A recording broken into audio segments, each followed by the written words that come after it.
Hello and welcome to Dialogue. I'm Joey in Beijing. Thanks to rapid technological advances in recent years, the global smart healthcare market is expected to witness lucrative growth. As one of the most populated countries in the world, how can China best develop smart medicine? How will technological progress help solve China's healthcare problems? And in what ways will smart medicine change our lives? To talk about these and more, I'm happy to be joined in the studio by Professor Li Mengtao from the Department of Rheumatology at Peking Union Medical College Hospital and Dr. Xiao Fei, CEO of Changzheng Syncate Pharmaceutical Corp. But before we get started, let's take a look at this. Taking out your smartphone and getting medical service wherever you are, whenever you need it. Smart healthcare technologies have already made it a reality. Internet Hospital connects doctors, patients and pharmacies in a community, providing patients with hospital bookings, remote diagnosis and treatment, a digital prescription service and online medicine purchasing. Against the backdrop of innovation fever in China and the public's desperate need for healthcare reform, more internet giants like Alibaba have started to explore the new industry. However, the Internet Hospital is just part of smart healthcare. Big data and the Internet of Things are the two other pillars. The combination harnesses the power of two huge technologies, wearable devices that collect data and cloud computing technology to analyze all that data in order to put it to use. In China, medical resources are in short supply and their allocation is extremely unbalanced, with 70% located in cities. Meanwhile, the demand for healthcare is further accelerated by the aging population and the anticipated baby boom stimulated by the two-child policy. The healthcare market is huge in China and many challenges remain. Smart healthcare is widely expected to be a key solution to the nation's medical problems. So today we're talking about China's health and how will smart medicine change this. Let's first talk about where are we now? What is your evaluation of China's healthcare system at this moment? Some people divide it into two parts. The previous 30 years, we have universal healthcare, and now is pretty much everybody on his own. I think that the situation of Chinese healthcare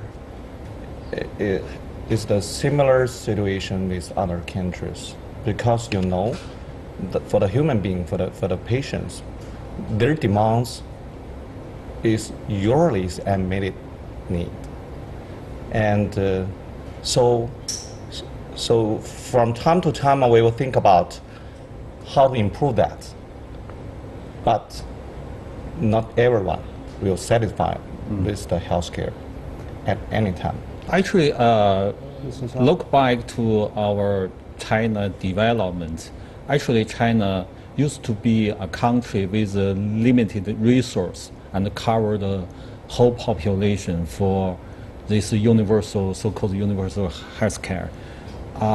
Actually, Chairman Mao is established this new China, and so he target this universal healthcare. And by that time, China was extremely poor, and this went through this early developments, and everywhere need money. But actually, China have this primary care system established, and in countryside have barefoot doctor. That's only a group of people graduate from middle school, get some basic knowledge, and clean the wound, and work in the commune, and help vaccinize, give vaccine. They were not very professionally trained, That's but they right. provide very basic Very basic health care. And for the, this commune, and each commune, it's this working unit, have this small clinic or hospital. They can do is do appendectomy and some very small surgery, and so this barefoot doctor can bring those peasants or farmer to the commune hospital. And if the commune doctor, as doctor maybe just graduated from some training program and can do some the primary treatment to their this village farmer, and then they can refer some complicated case to the county hospital. We call this county hospital can do colonectomy, and but if county doctor was trained, graduate from medical school, they cannot handle the situation like hepatoma, and so they can refer those patients to provincial hospital. So layer by layer, tier by tier, and have this primary health care system established in the city, and each factory have this factory nurse or doctor. And if some accident happens, they take care, and if they cannot handle, they send to their working unit in the hospital, like a But it seems with market reform, this kind of institutional arrangement has been in kind of a shock. Now, it cannot adapt to the new market economy because the medical resources has congregated in the top level. At the grassroots level, is very insufficient. How can we make, what kind of reforms we can make the system work better for those people living at the bottom? I think that's the topic we talk about. Yeah. Yeah, we call it the smart medicine, or I usually like to call it, it's like the data. We will share the medical data, because for our patients, you know, it's a general population. They will have a disease for a long time, and the medical data is very important for the diagnosis and the treatment. But in China, by now, even in a big city, in a big hospital, so where's the medical data? It's only in the hospital. It's hard to be shared. So that's the problem. So you mentioned one aspect of smart medicine. Well, smart medicine, that will cover a lot of areas. Yeah. For example, big data, internet-based hospitals, smart devices, artificial intelligence. Do you think technology will change the industry of healthcare once for all? No, I think that's the incremental, step by step. Actually, look back past 30 years. As we start this market-driven medical care or healthcare system and follow almost a United States style.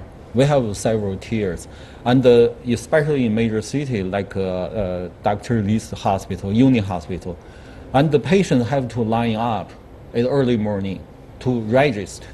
So I think, you know, in China we have a hospital, and the patient always complain that's very difficult to see the doctor. It's very expensive.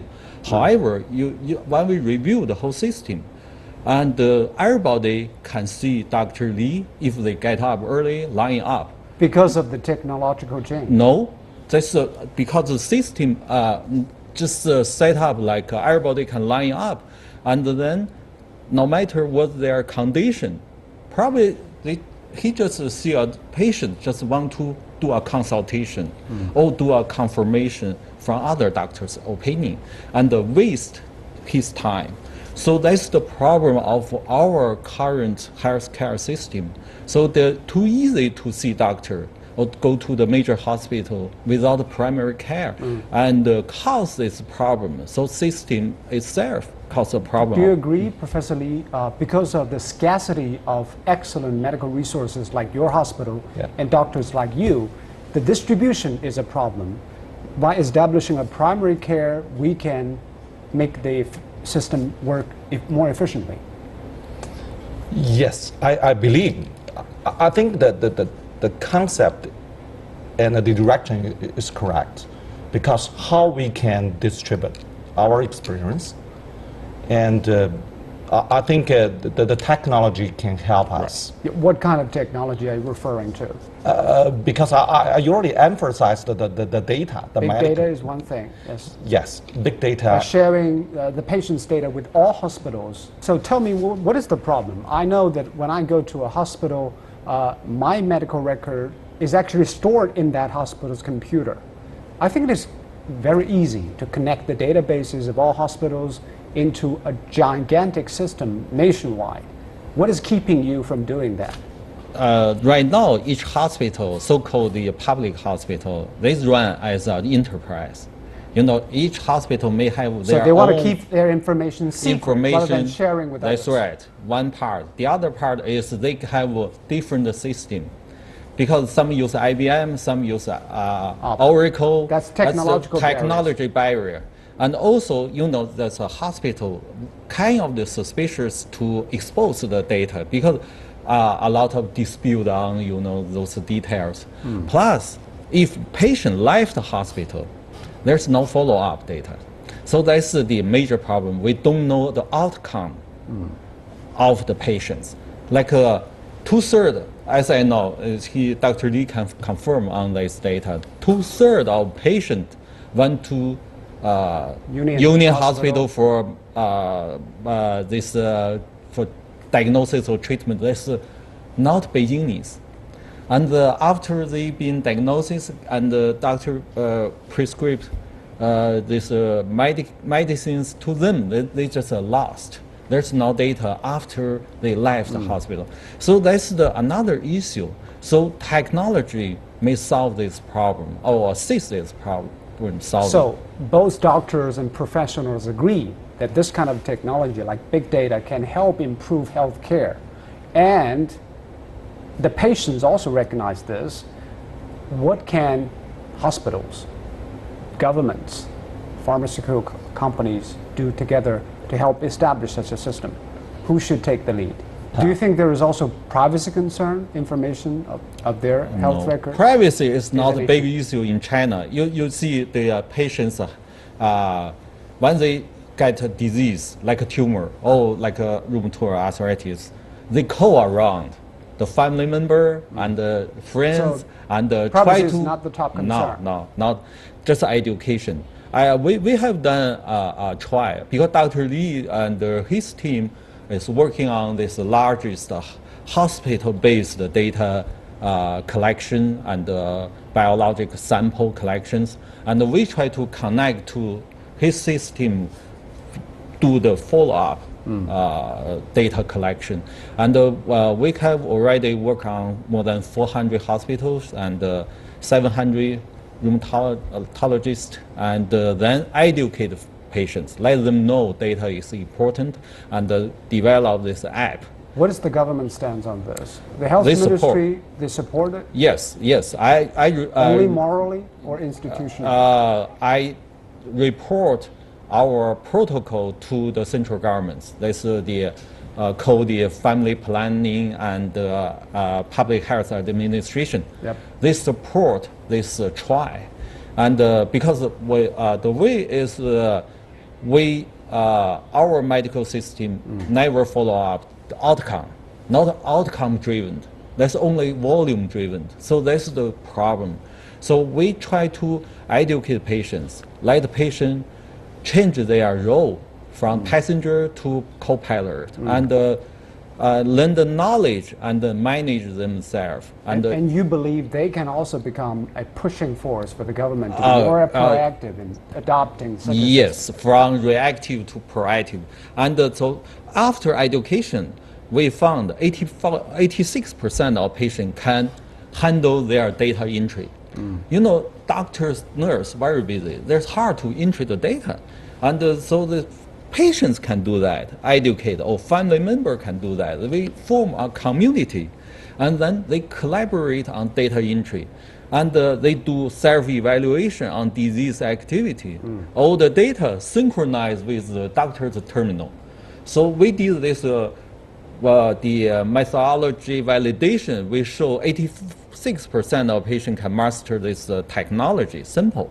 They all have smartphone. And then we did a cross-section study. We found we could reach to target effective rate that's 34%. So in essence, they can master the technology and they can use them to their own That's advantage. right. Yeah.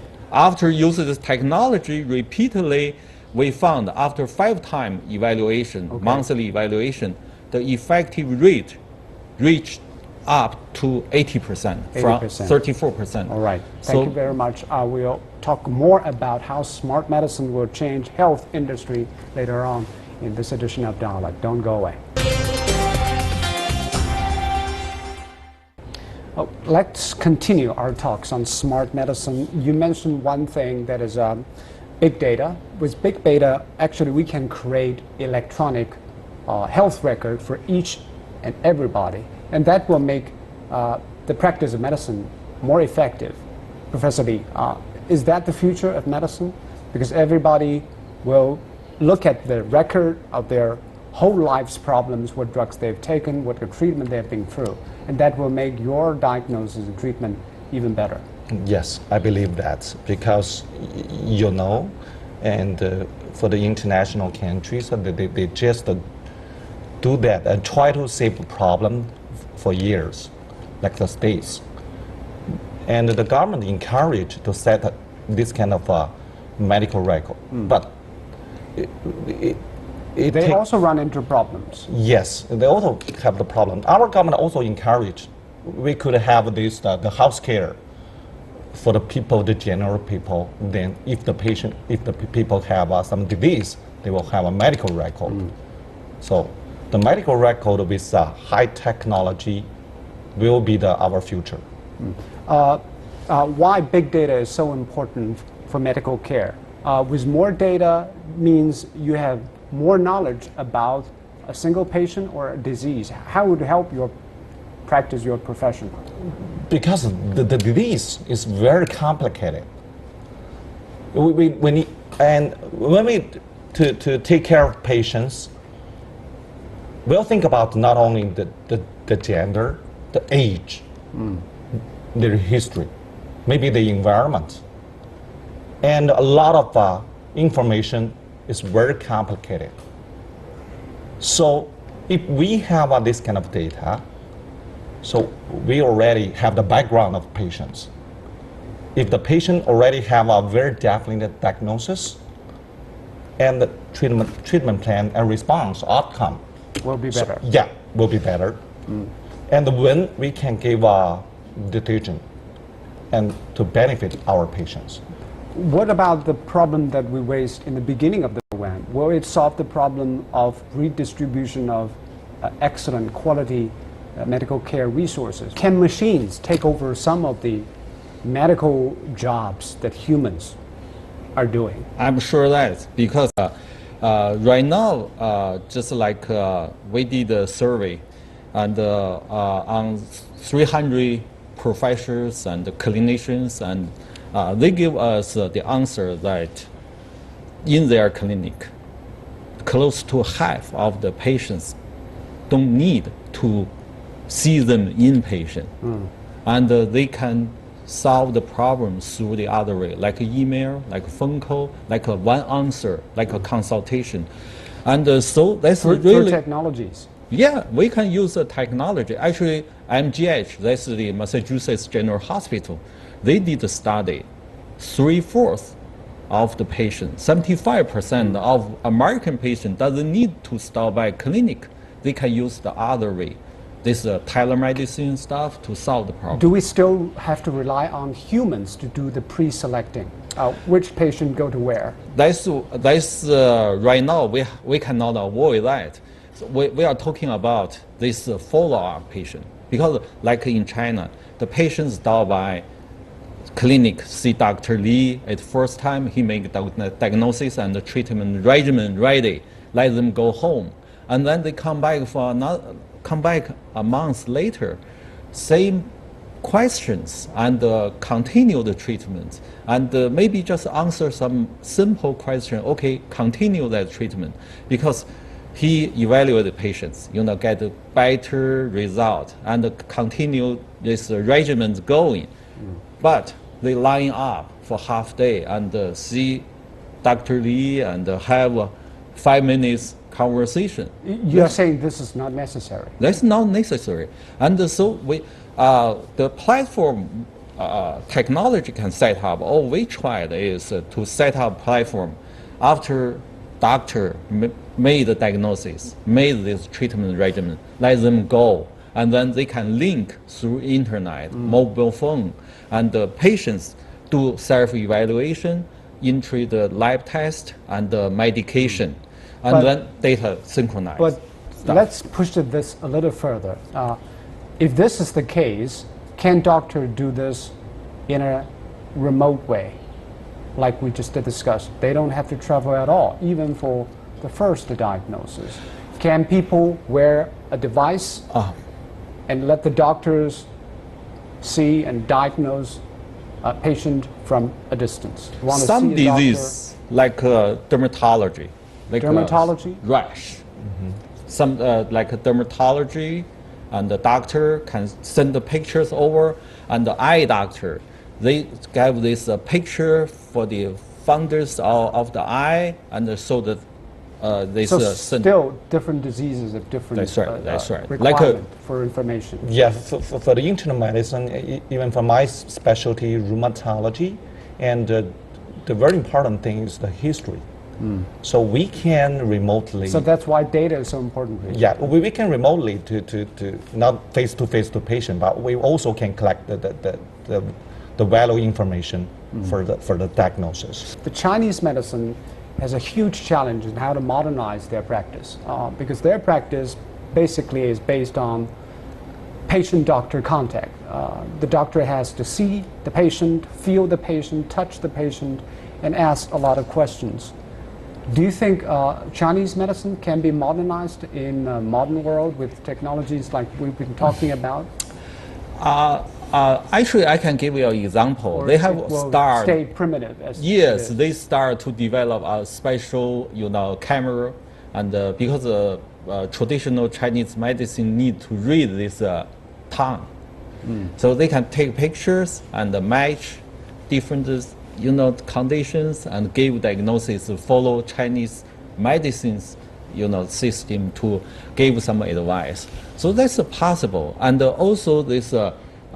Like a palpation and like listening, like observation, that's all can solved through this technology device, and but the whole serologic, this series system, the system that different from modern Western medicine, and if we observe this history of traditional medicine development, actually 2,000 years ago, they all originated from the same observation from our forefather.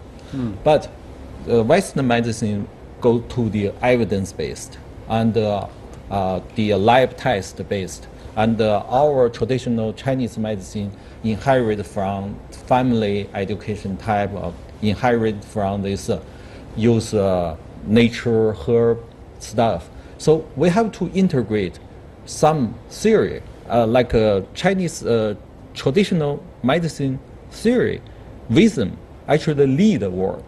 Like our old Chinese, traditional Chinese doctor educate me, like see different disease in different way, see the same disease in different way. That means very much not modern concept, like a precision medicine, we have to reclassify disease.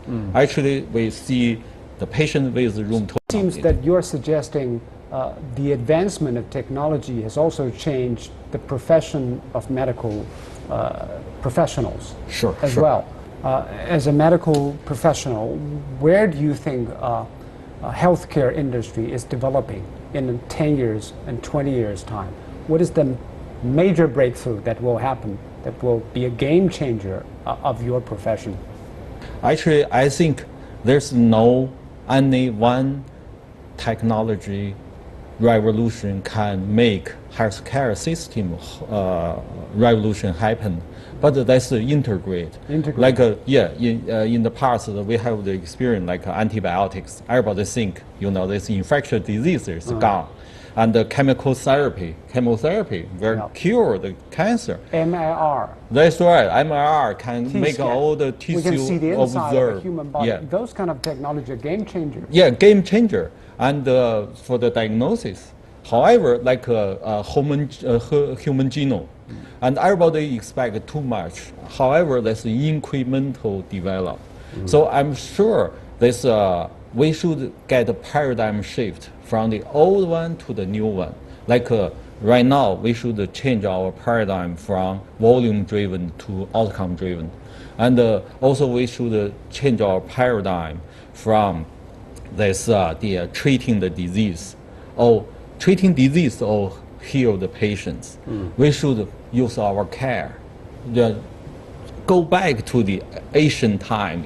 Doctors should not only depend on the machine and use their care.